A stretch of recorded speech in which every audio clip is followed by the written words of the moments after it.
வணக்கம். 2026 தமிழ் புத்தாண்டு வாழ்த்துக்கள். உங்களுக்கும் வாழ்த்துக்கள். பராபவ வருடம் எல்லோருக்கும் நல்லபடியா அமையட்டும். ஜோதிடம் பத்தி உங்களுக்கு என்ன தெரியும்? இது ஒரு பழங்கால அறிவியல்னு சொல்றாங்களே, அது உண்மையா?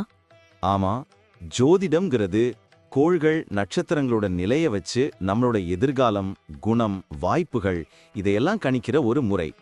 உலகத்துல பல கலாச்சாரங்கள்ல ஆயிரக்கணக்கான வருஷங்களா இத பின்பற்றி வர்றாங்க. அப்போ வேத ஜோதிடம்னு ஒன்னு இருக்கே, அதுக்கும் இதுக்கும் என்ன சம்பந்தம்? வேத ஜோதிடம், அதாவது இந்திய ஜோதிடம், சந்திரன், நட்சத்திரங்கள், கோள்களோட சஞ்சாரம் இதையெல்லாம் முக்கியமா எடுத்துக்குது. ஒவ்வொரு ராசி, லக்னம், கிரக அமைப்பும் ஒருத்தரோட வாழ்க்கையில பலவிதமான தாக்கங்களை ஏற்படுத்தும். இது எல்லாமே அவங்கவங்க ஜாதகத்தை பொறுத்து அமையும். சரி, 2026 தமிழ் புத்தாண்டு, அதாவது பராபவ வருஷத்துல கிரக நிலைகள் எப்படி இருக்கும்? இதனால நமக்கு என்ன மாதிரி பலன்கள் கிடைக்கும்? அததான் இப்போ நம்ம பார்க்க போறோம். இந்த பராபவ வருஷத்துல 12 ராசிக்காரர்களுக்கும் என்னென்ன சிறப்பு பலன்கள் இருக்குன்னு ஜோதிட ரீதியா நம்ம பார்க்கலாம். ரொம்ப சுவாரஸ்யமா இருக்கே. இத தெரிஞ்சுக்கிறதுக்கு முன்னாடி நம்ம சேனலை சப்ஸ்கிரைப் பண்ணாதவங்க உடனே சப்ஸ்கிரைப் பண்ணிடுங்க. ஆமா, பெல் பட்டனையும் கிளிக் பண்ணி வச்சுக்கோங்க.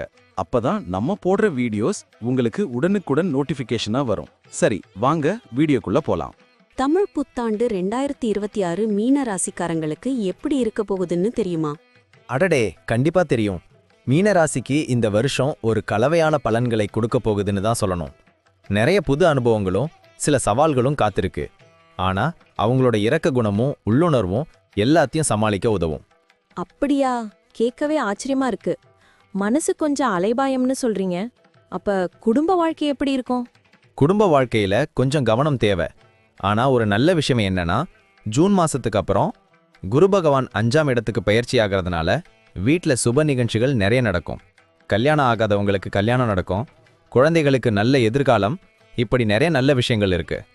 குடும்பத்துல சந்தோஷமும் அன்பும் அதிகரிக்கும். புது வரவுகளையும் எதிர்பார்க்கலாம். அருமை, கேட்கவே நல்லா இருக்கு. தொழில் வியாபாரம் பண்றவங்களுக்கு எப்படி இருக்கும்? ஏதாவது புதுசா தொடங்கலாமா? நிச்சயமா, தொழில் வியாபாரத்துல நல்ல முன்னேற்றம் இருக்கும். புது ஒப்பந்தங்கள் கையெழுத்தாகும். வியாபாரத்தை விரிவுபடுத்தலாம். ராகு பகவான் 12ஆம் வீட்டில் இருக்கிறதுனால வெளிநாட்டு வர்த்தகத்திலையும் நல்ல லாபம் கிடைக்கும். ஆனா முதலீடுகள் பண்றப்போ கொஞ்சம் கவனமா இருக்கணும். கூட்டு தொழில் செய்றவங்களுக்கும் நல்ல லாபம் கிடைக்கும். புது யுக்திகளை பயன்படுத்தி லாபத்தை பெருக்கலாம். அப்போ வேலை தேடுறவங்களுக்கும் வேலையில இருக்கிறவங்களுக்கும் என்ன மாதிரி பலன்கள் கிடைக்கும்?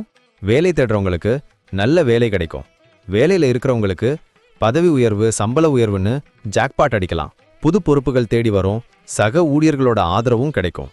வெளிநாடு போய் வேலை செய்யற வாய்ப்பும் கூட இருக்கு. ஆனா பணிச்சுமை கொஞ்சம் இருக்கும். அதை சமாளிக்கிறதுக்கு அவங்களோட ஆற்றல் உதவும். மேலதிகாரிகளோட பாராட்டையும் பெறுவாங்க. நிதி நிலைமை எப்படி இருக்கும்? சேமிப்புகள் குறையும்னு சொல்றாங்களே. ஆமாம், நிதி நிலைமை கொஞ்சம் ஏற்ற இறக்கமா இருக்கும்.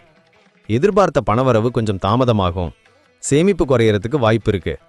புது முதலீடுகள் பண்றதுக்கு முன்னாடி நல்லா யோசிக்கணும். பழைய கடன்கள் அடைபடும். ஆடம்பர செலவுகளை குறைச்சு சேமிப்புல கவனம் செலுத்தணும். நிதி திட்டமிடல் ரொம்ப அவசியம். உடல் ஆரோக்கியம் எப்படி இருக்கும்? ஏதாவது பாதிப்புகள் வருமா? ஆரோக்கியத்துல கொஞ்சம் கவனம் தேவை. உணவு பழக்க வழக்கங்கள்ல அக்கறை செலுத்தணும். உடற்பயிற்சி, யோகா, தியானம் இதெல்லாம் மன அழுத்தத்தை குறைச்சு உடல் ஆரோக்கியத்தை மேம்படுத்தும். சின்ன சின்ன உடல்நல குறைபாடுகள் வந்தா அலட்சியம் செய்யாம உடனே மருத்துவரை பார்க்கணும். குறிப்பா கண்கள்ல கவனம் தேவை. நீர் சம்பந்தப்பட்ட நோய்கள் வரலாம். பயண வாய்ப்புகள் எப்படி இருக்கும்? ஆன்மீக பயணங்களுக்கு போகலாமா? நிறைய பயண வாய்ப்புகள் இருக்கு. கேது பகவான் 6ஆம் வீட்டில் சஞ்சரிக்கிறதுனால ஆன்மீக பயணங்கள் நிறைய மேற்கொள்வாங்க. உறவினர்கள், நண்பர்களை பார்க்க வெளிப்பயணங்கள், தொழில் சம்பந்தமான பயணங்கள்னு நிறைய இருக்கும். இந்த பயணங்கள் புத்துணர்ச்சியையும் மகிழ்ச்சியையும் கொடுக்கும். புது இடங்களை கண்டுபிடிச்சு மகிழ்வாங்க.